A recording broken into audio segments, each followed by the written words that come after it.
দৃশ্যমাধ্যম শিল্পী সমাজের পক্ষ থেকে আমরা সকল মানুষের পক্ষে এবং আমাদের দেশে যে অবস্থা বর্তমানে সৃষ্টি হয়েছে তাতে আমরা আসলে ঘরে বসে থাকার মতন অবস্থায় নাই। আমরা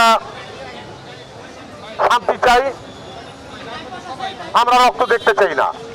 আমরা সকল নির্যাতন, গোলাগুলি, হত্যা, রক্ত এগুলো দেখতে চাই না। এগুলোর বাইরে আমরা থাকতে চাই, আমরা শান্তি চাই। আমি আজকে সাধারণ মানুষ এবং সবাই সাধারণ মানুষ।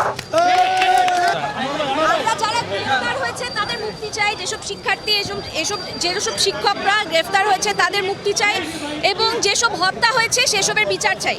আমরা এখানে আমরা চাই যে কে এসছে এখানে, কারা এসছে এসব নিয়ে ফোকাস না করে ফোকাসটা চাই আমাদের মেইন ইস্যুটা নিয়ে, যে যারা গ্রেফতার হয়েছে আমরা তাদের মুক্তি চাই, মিথ্যা মামলা যারা গ্রেফতার হয়েছে এবং যাদের হত্যা হয়েছে সেসব হত্যার বিচার চাই। আমরা এখন পর্যন্ত কোনো কিছু ফেস করিনি এবং ইনশাল্লাহ এসব কিছু ফেস করবো না। Thank you. সেখানে ট্রাফিক ছিল বেশি, এই কারণে আসলে এখানে আসা। আমরা আসলে চেয়েছিলাম আমরা যেসব কথাগুলো বলতে চাই সেগুলো যেন ক্লিয়ারলি আপনাদের সাথে শেয়ার করতে পারি।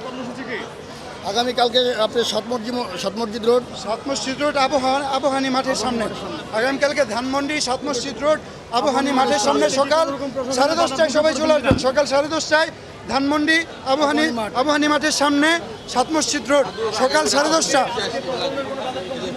আজকে বাধার সম্মুখীন বলতে আমরা সংসদ ভবনের সামনে করে কথা ছিল, পাশে একটা প্রোগ্রাম ছিল, গভর্নমেন্টের একটা প্রোগ্রাম, যে ওখানে ট্রাফিকের কারণে আমরা আজকে ফার্মগেটে আনন্দ সিনেমার সামনে করতে বাধ্য হয়েছি। আমি শুধু যখন দেখি যে ন্যায়ের জন্যে বা কারোর সাথে অন্যায় হচ্ছে, কারোর সাথে কেউ চাপে পড়ে আছে, তখন আমার ভেতর থেকে হয়তো কিছু একটা বলে ওঠে। আমি চেষ্টা করি আমার সীমাবদ্ধতার মধ্যে যতটুকু করা যায় সেটা করা। এটা নিয়ে আসলে কোনো কিছু বলা নেই। আমি বাংলাদেশের মানুষ, আমি একজন বাংলাদেশি, আমি একজন বাঙালি। এর চেয়ে বড় ট্যাগ আসলে আমার জন্য কিছু হতে পারে না। ধন্যবাদ। বা এত ধরপাকড়া বা এত মানুষ মরে যাওয়াটা হতো না। ওই জায়গা থেকেও এক রকমের মনে মনে একটা ক্ষত আছে আমার, যার কারণে এখানে আসা যে প্লিজ এটা এখানেই বন্ধ করেন। আর এত জেনোসাইড আমি চাই না। এটা জেনোসাইডে সরাসরি সবাই দেখতে পাচ্ছে, যে অস্বীকার করবে, যে ভুল বলবে, আমি মনে করবো এটা তার নির্বুদ্ধিতা। তো আমি এটাকে একদমই অ্যাকসেপ্ট করি না। সমাধান সেটা হচ্ছে সবার আগে এই আমাদের যে প্রশাসনিক সংস্থা, এরা যেভাবে হচ্ছে গিয়ে এই যে ধরেন মারধর বা যেইভাবে গুলি করা হচ্ছে, এটা বন্ধ করা উচিত। আমার কাছে মনে হয় যে এনাফ, আর না, এটা বন্ধ হওয়া উচিত। দুই দল একসাথে বসা উচিত, কথা বলা উচিত। কোনো যদি মতের বিরোধ থাকে সেটা নিয়ে বিস্তর আলাপ আলোচনা করা উচিত।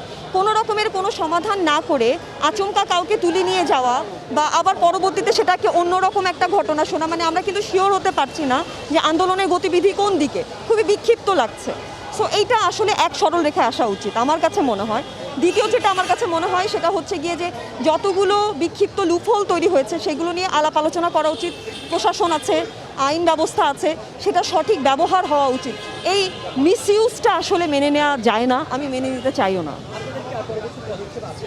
অবশ্যই আছে, যেহেতু আমরা সবাই আপনারা জানেন কি না আমি জানি না, যেহেতু ইলেকট্রনিক মিডিয়া বন্ধ হয়ে গিয়েছিল, অনেকেই বিক্ষিপ্তভাবে অনেক আর্টিস্টরা যার যার জায়গা থেকে চেষ্টা করেছে এই আন্দোলনকে সমর্থন করার। এখন আবার সবাই একত্রিত হয়েছে, কমিউনিকেশনটা আবার আগের মতো হয়েছে। এর পরবর্তী স্টেপ নিশ্চয়ই আছে। যেহেতু আজকে এখানে দাঁড়িয়েছি, তার মানে আমি এই জেনোসাইডকে সমর্থন করি না সেটা জানানোর জন্যই এখানে দাঁড়ানো। এখানে আর কোনো প্রশ্ন বা উত্তরের কিছু নেই। আমি চাই এটা সহজ সমাধান হোক। That's it.